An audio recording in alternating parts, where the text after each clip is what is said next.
إن الحمد لله نحمده تعالى ونستعينه ونستغفره ونعوذ بالله من شرور أنفسنا ومن سيئات أعمالنا.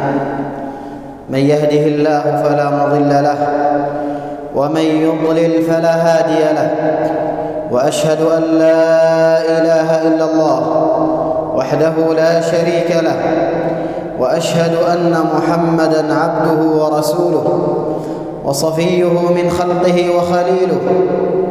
أدى الرسالة، أدى الأمانة، وبلغ الرسالة، وجاهد في الله حق جهاده حتى أتاه اليقين. فصلوات الله وسلامه عليه وعلى آله وصحبه وسلم تسليماً كثيراً. يا أيها الذين آمنوا اتقوا الله حق تقاته ولا تموتن إلا وأنتم مسلمون. يا أيها الناس اتقوا ربكم الذي خلقكم من نفس واحدة وخلق منها زوجها وبث منهما رجالا كثيرا ونساء، واتقوا الله الذي تساءلون به والأرحام إن الله كان عليكم رقيبا. يا أيها الذين آمنوا اتقوا الله وقولوا قولا سديدا يصلح لكم أعمالكم ويغفر لكم ذنوبكم، ومن يطع الله ورسوله فقد فاز فوزا عظيما. أما بعد، معاشر المسلمين، اعلموا أن خير الحديث كتاب الله عز وجل، وخير الهدي هدي محمد صلى الله عليه وعلى آله وصحبه وسلم، وشر الأمور محدثاتها، وكل محدثة بدعة، وكل بدعة ضلالة، وكل ضلالة في النار. أيها المسلمون عباد الله، إن من رحمة الله عز وجل وتمام كرمه وفضله على عباده المسلمين أن شرع لهم عبادات يسيرة، أن شرع لهم عبادات سهلة ويسيرة، وأثاب عليها وجعل عليها الأجور العظيمة والأجور الكبيرة التي لا يتوقعها مسلم. ومن هذه العبادات التي يسرها الله تعالى لعباده ألا وهي ذكر الله عز وجل. فذكر الله عز وجل عبادة سهلة يسيرة، لا تحتاج إلى تكلفة ولا تحتاج إلى مشاق، بل هي سهلة ويسيرة على من سهلها الله عليه. نعم، ذكر الله عز وجل فيه الأجور العظيمة وفيه الأجور الكبيرة. ذكر الله عز وجل ليس فيه كلفة ولا مشقة، فلا يحتاج إلى وضوء ولا يحتاج إلى أي عمل شاق، بل بمجرد أن تحرك لسانك بذكر الله يعطيك الله الثواب وينعم عليك بالأجور العظيمة. إن ذكر الله عز وجل قد أمر الله به في كثير من الآيات من القرآن الكريم. فقال الله عز وجل في كتابه الكريم: يا أيها الذين آمنوا اذكروا الله ذكرا كثيرا وسبحوه بكرة وأصيلا هو الذي يصلي عليكم وملائكته ليخرجكم من الظلمات إلى النور. يا أيها الذين آمنوا اذكروا الله ذكرا كثيرا. أكثروا من ذكر الله وأكثروا من تسبيح الله بكرة وأصيلا في الصباح والمساء. أكثر من ذكر الله عز وجل.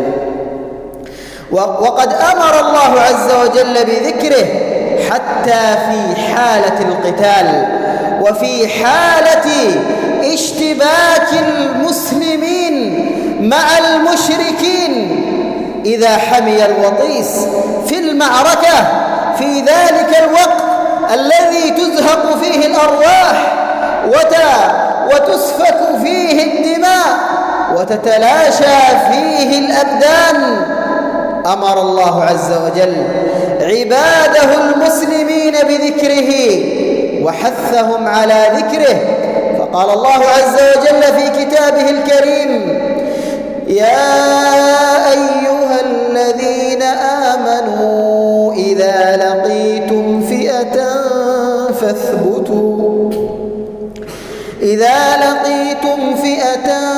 فاثبتوا واذكروا الله كثيرا لعلكم تفلحون. واذكروا الله كثيرا لعلكم تفلحون. فالفلاح والنجاح والفوز والسعادة والانتصار إنه يكمن في ذكر الله عز وجل، فذكر الله عز وجل سبب لانتصار المسلمين. واذكروا الله كثيرا لعلكم تفلحون، لعلكم تسعدون في الدنيا والآخرة. واذكروا الله كثيرا. وهكذا قال الله عز وجل آمرا عباده بذكره بعد الفراغ من أداء الصلوات وبعد الفراغ من أداء الحج، وهكذا في مواضع كثيرة. قال الله عز وجل في كتابه الكريم: فإذا قضيتم الصلاة فانتشروا في الأرض وابتغوا من فضل الله واذكروا الله كثيرا لعلكم تفلحون.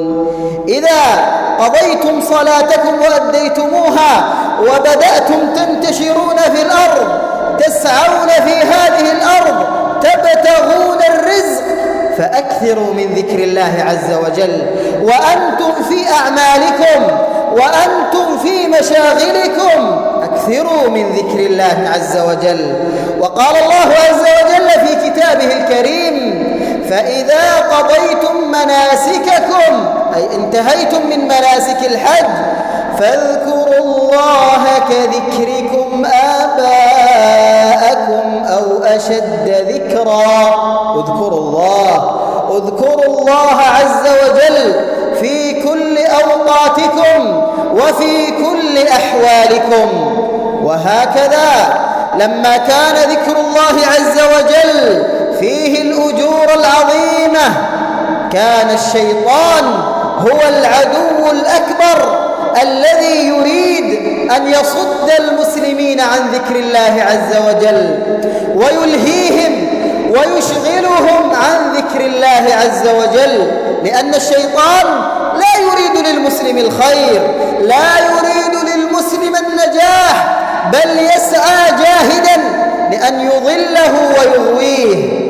قال الله عز وجل في كتابه الكريم: إنما يريد الشيطان أن يوقع بينكم العداوة والبغضاء في الخمر والميسر ويصدكم عن ذكر الله وعن الصلاة فهل أنتم منتهون. الشيطان يريد أن يصدكم عن ذكر الله عز وجل، يريد أن يبعدكم عن ذكر الله عز وجل لكي لا تفلحوا، لكي لا تسعدوا في دنياكم وأخراكم، إنما يدعو حزبه ليكونوا من أصحاب السعير.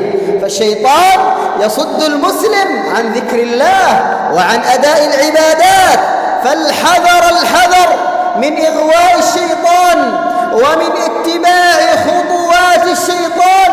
يا أيها الذين آمنوا لا تتبعوا خطوات الشيطان، أكثروا من ذكر الله عز وجل وتعوذوا بالله عز وجل من هذا العدو المبين وهذا الشيطان الرجيم، فهو يريد أن يصد المسلمين عن ذكر الله عز وجل.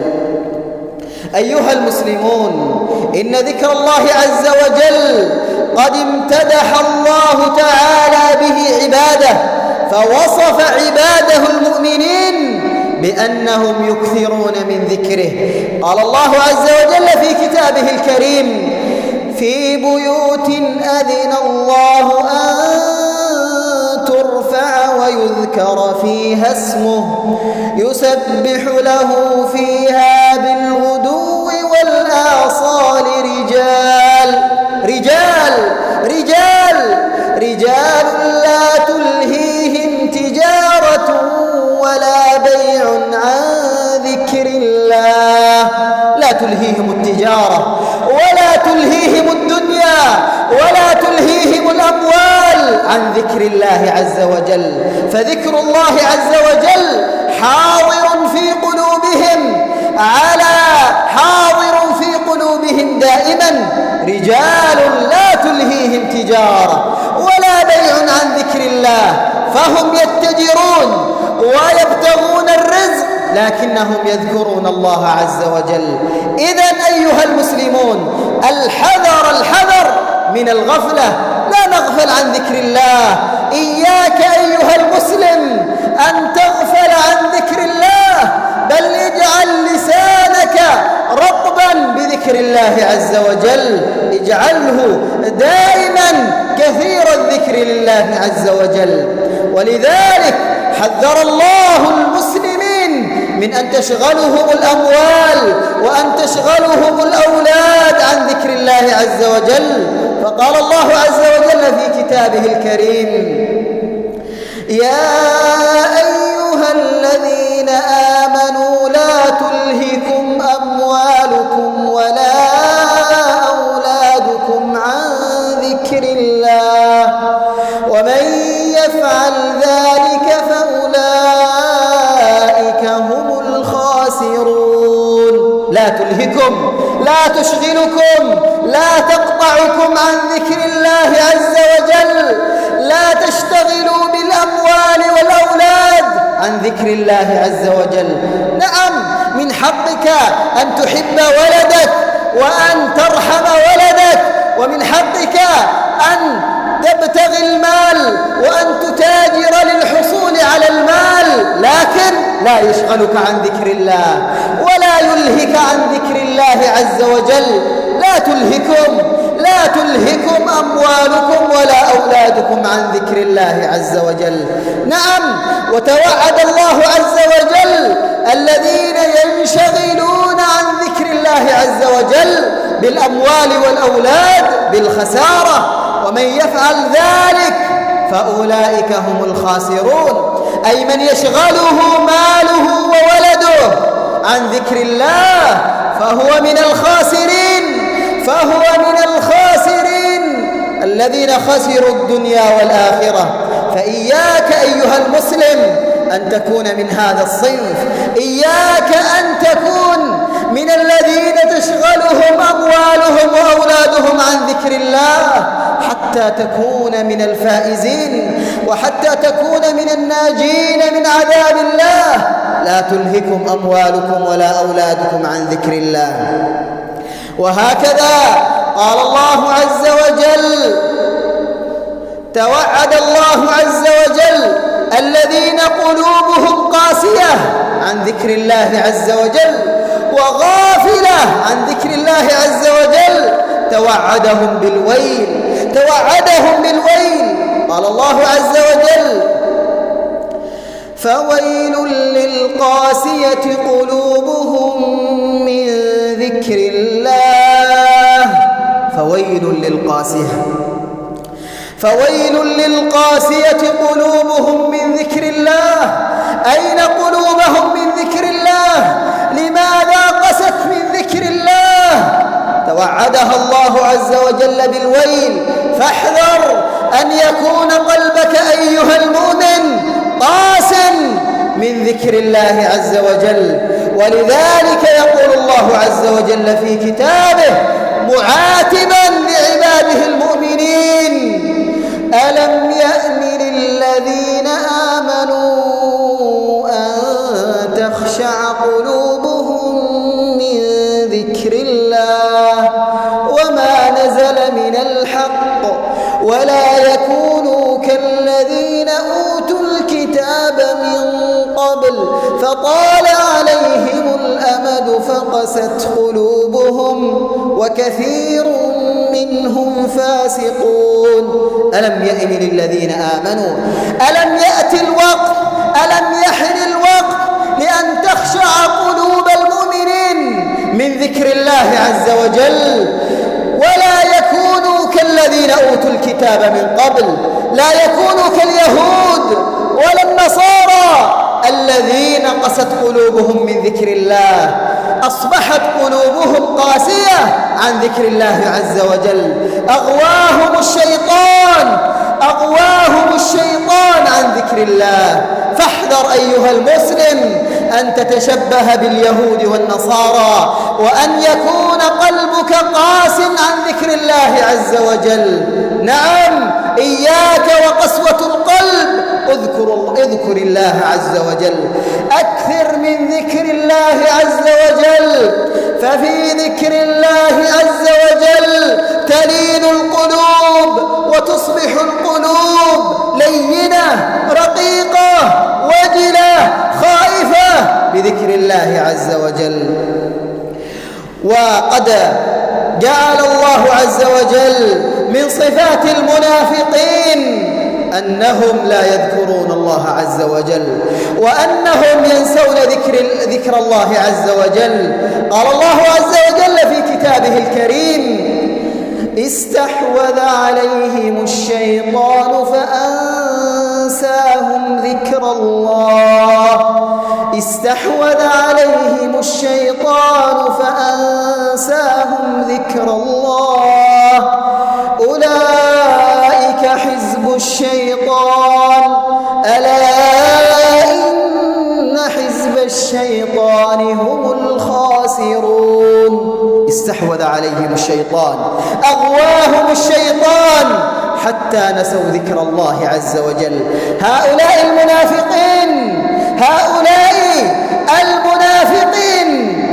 الخائنين استحوذ عليهم الشيطان، تسلط عليهم الشيطان فأنساهم ذكر الله. فاحذر أن تكون فيك صفة من النفاق أيها المؤمنين، أيها المؤمن، احذر أن تكون فيك صفة من النفاق وهي أن تنسى ذكر الله. لا تنسى ذكر الله عز وجل، اذكر الله على كل أحيانك. تقول عائشة رضي الله عنها: كان النبي صلى الله عليه وسلم يذكر الله على كل أحيانه، يذكر الله على كل أحيانه، ما من وقت إلا وذكر الله على لسانه. ليكن قدوتك نبيك صلى الله عليه وسلم. أكثر من ذكر الله، تضرع إلى الله وأكثر من ذكره. نعم، ففي ذكر الله عز وجل راحة للقلوب، في ذكر الله عز وجل راحة للقلوب وطمأنينة للنفوس. في ذكر الله يجد المسلم سعادة، يجد المسلم راحة في حياته عندما يكثر من ذكر الله عز وجل. يقول الله عز وجل: الذين آمنوا وتطمئن قلوبهم بذكر الله، وتطمئن قلوبهم بذكر الله. ألا بذكر الله تطمئن القلوب. ذكر الله سبيل إلى طمأنينة القلوب، ذكر الله سبيل إلى راحة القلوب. فيا أيها المهموم ويا أيها المغموم، يا من نزلت عليك مصائب الدنيا، يا من نزلت عليك الفتن وأحاطت بك الفتن من كل جانب، أكثر من ذكر الله، أكثر من ذكر الله. ففي ذكر الله عز وجل تجد الراحة وتجد الطمأنينة. إذا ألمت بك مصيبة أو ألمت بك بنية، أكثر من ذكر الله، توجه إلى ذكر الله، اذكر الله. يا الله فرج عني همي، يا الله اكشف عني غمي، أكثر من ذكر الله.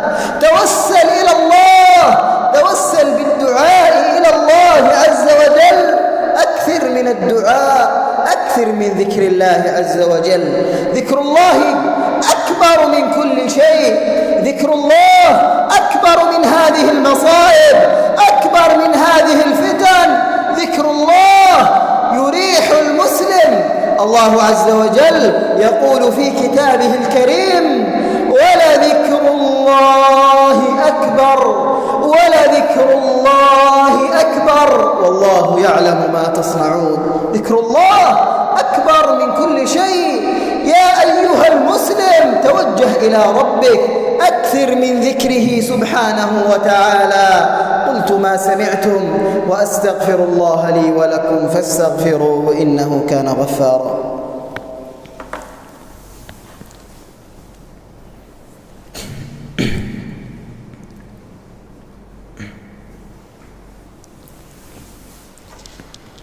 الحمد لله رب العالمين، ولا عدوان إلا على الظالمين، وأصلي وأسلم على المبعوث رحمة للعالمين.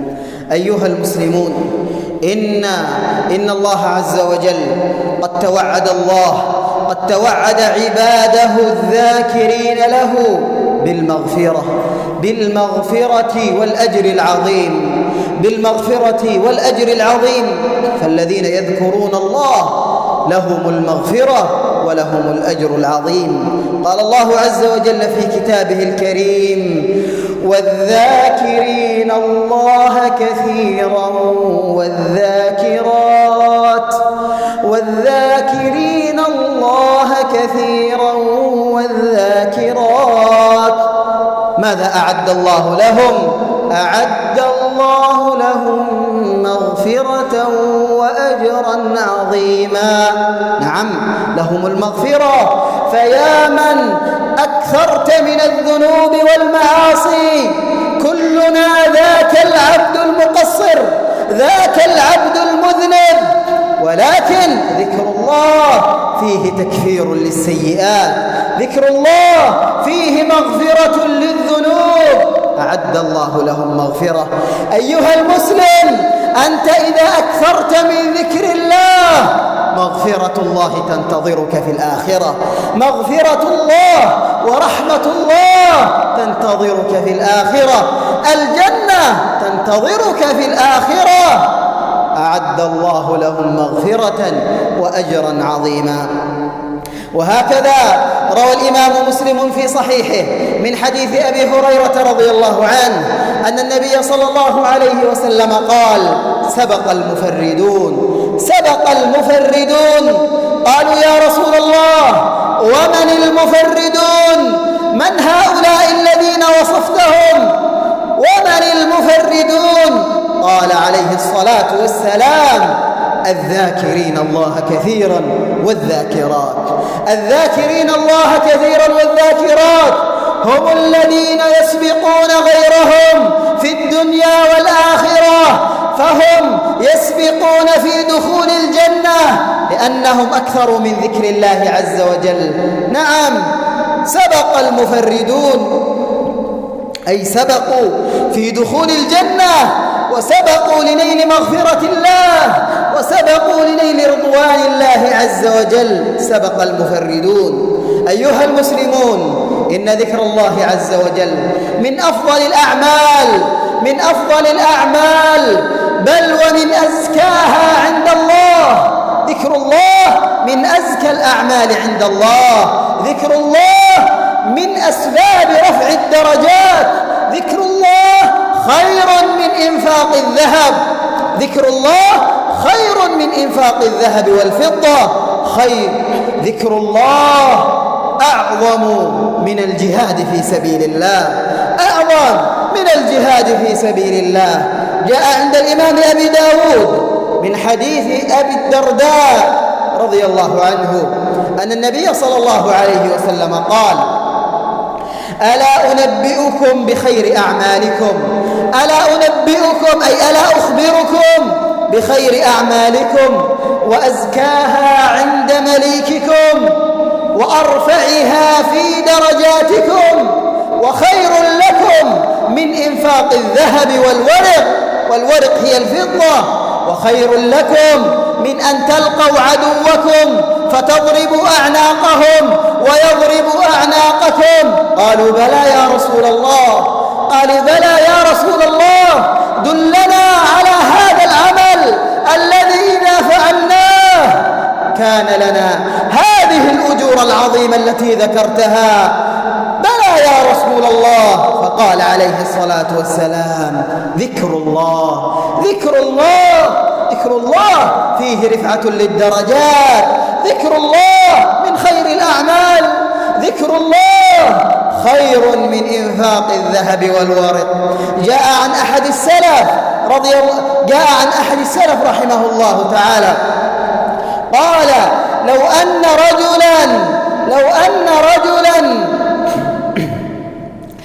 أن رجلا كان ينفق دينارا، كل دقيقة ينفق دينارا في سبيل الله، ورجل بجانبه يذكر الله عز وجل، لكان الذي يذكر الله عز وجل خير من هذا المنفق، خير من هذا المنفق. ذكر الله فيه الأجور العظيمة، خير من إنفاق الذهب والورق، هذا المال الثمين ذكر الله خير منه، وخير من الجهاد في سبيل الله، الجهاد الذي هو من أعظم الأعمال عند الله، وأجر المجاهد في سبيل الله أجره عظيم، ولكن الذاكر لله عز وجل خير منه، لأنه يذكر ربه. نعم أيها المسلمون، أكثروا من ذكر الله عز وجل، إن ذكر الله عز وجل سبب لأن يظلك الله في ظله يوم لا ظل إلا ظله، يوم لا ظل إلا ظله، في ذاك اليوم العظيم، في ذاك اليوم العصيب الذي فيه أهوال عظيمة يوم القيامة. والذاكر لله عز وجل يظله الرحمن. جاء عند الإمام البخاري من حديث أبي هريرة رضي الله عنه أن النبي صلى الله عليه وسلم قال: سبعة يظلهم الله في ظله يوم لا ظل إلا ظله، وذكر منهم ورجل ذكر الله خاليا ففاضت عيناه، ذكر الله خاليا أكثر من ذكر الله في خلوته ففاضت عيناه، مهابة لله وإجلالا لله فاضت عيناه، فهو من الذين يظلهم الله في ظله يوم لا ظل إلا ظله. أيها المسلمون، فلنكثر من ذكر الله عز وجل، ففيه الأجور، ففيه الثواب العظيم،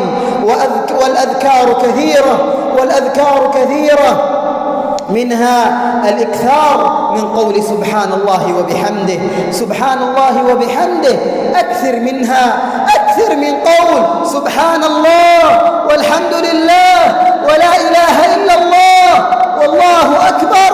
فالنبي صلى الله عليه وسلم يقول كما جاء عند الإمام مسلم في الصحيحين أن النبي صلى الله عليه وسلم قال: لأن أقول سبحان الله والحمد لله ولا إله إلا الله والله أكبر أحب إلي مما طلعت عليه الشمس. نعم، الشمس تطلع على الدنيا بأكملها، الشمس تطلع على الكنوز وعلى القصور وعلى الأموال وعلى كل ما في الدنيا، وذكر الله أحب إلى النبي صلى الله عليه وسلم من الدنيا وما فيها. أكثر من ذكر سبحان الله والحمد لله ولا إله إلا الله والله أكبر، فهي أحب الكلام إلى الله، أحب الكلام إلى الله. وهكذا يقول النبي صلى الله عليه وسلم: كلمتان خفيفتان على اللسان ثقيلتان في الميزان، أجرهما عظيم، ثقيلتان في الميزان، حبيبتان إلى الرحمن، يحبهما الله. سبحان الله العظيم، سبحان الله وبحمده. أكثر من هذه الكلمتين ففيها الأجور العظيمة. سبحان الله وبحمده، سبحان الله العظيم. أكثر من قول لا حول ولا قوة إلا بالله، فهي كنز من كنوز الجنة.